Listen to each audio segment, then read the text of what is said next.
Banyaknya orang yang mati secara misterius dalam berbagai kasus korupsi di era kepresidenan SBY yang menjabat selama 2 periode.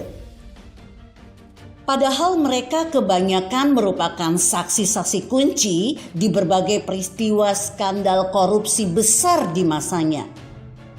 Sedikit banyak akan dapat membuka tabir gelap tentang misteriusnya sosok SBY. Ia seorang mantan jenderal yang jika dilihat dari luar tampak sangat kalem. Namun anehnya, SBY pun tiba-tiba bisa terlihat temperamen, manakala ia kerap membentak orang-orang peserta rapat, bahkan kepala daerah yang diwajibkan mendengar secara serius pidatonya. Ia juga seorang mantan jenderal yang menjadi presiden dan terbanyak memenjarakan anak buahnya sendiri di masa kepemimpinannya.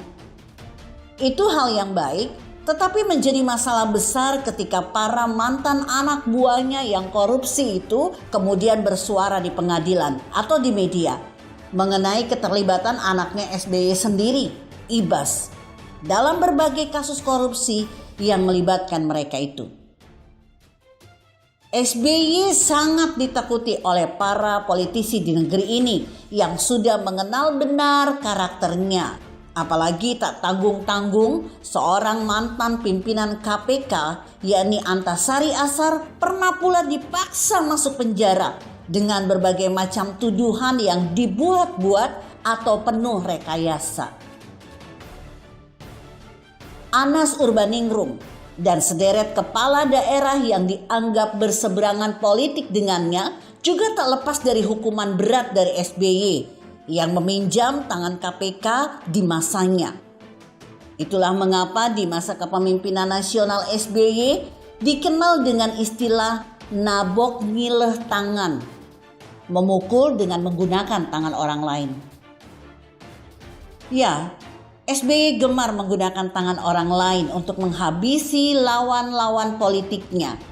Dan tak ada siapapun yang berani dengan gagah dan heroik mencoba menghentikan pola-pola mafianya. Kecuali Jenderal TNI Purnawirawan Dr. Muldoko. Pola mafia Cikeas SBY dimulai dari saat ia menguasai dan melenyapkan semua nama para pendiri Partai Demokrat dan hanya memasukkan namanya sendiri bersama Vincent Rumangkang yang sudah almarhum ke dalam ADART partainya. Pola mafia Cikeas SBY yang kedua adalah menjadikan anaknya sendiri yakni AHY sebagai ketua umum Partai Demokrat. Lalu adiknya Ibas menjadi wakil ketua umum dan SBY sendiri menjadi ketua Majelis Tinggi Partai Demokrat.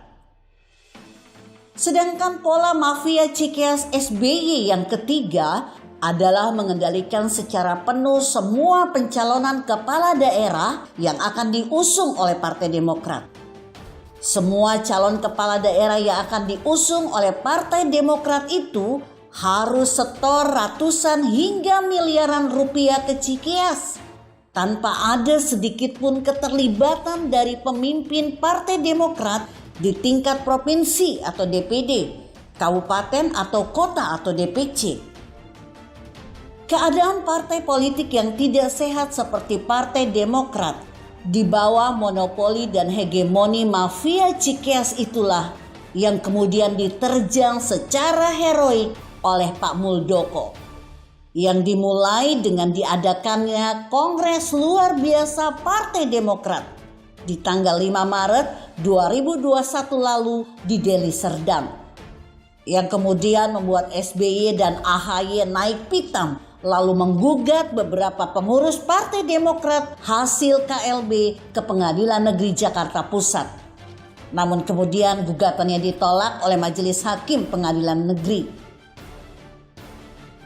Ini adalah jurus pertahanan perang hukum dan politik para pengurus DPP Partai Demokrat hasil KLB yang berada dalam kepemimpinan Pak Muldoko yang membalikan serangan lawan politiknya, yakni mafia Cikeas. Kemenangan di Pengadilan Negeri Jakarta Pusat ini nantinya diharapkan akan dapat mengantarkan para pengurus DPP Partai Demokrat hasil KLB ke pintu gerbang kemenangan perjuangan hukum lainnya, yakni di PT UM yang saat ini masih dalam proses persidangan.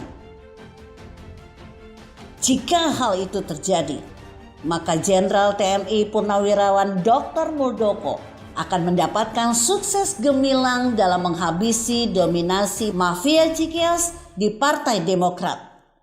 Dan negeri ini akan dapat menuntaskan satu persoalan besarnya sendiri, yakni lenyapnya gerombolan mafia dari salah satu partai.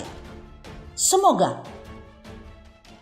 Artikel ini ditulis oleh Saiful Huda EMS dengan judul Gerakan Heroik Muldoko dalam Menghabisi Mafia Cikeas di Partai Demokrat dan dilansir redaksi Indonesia.com.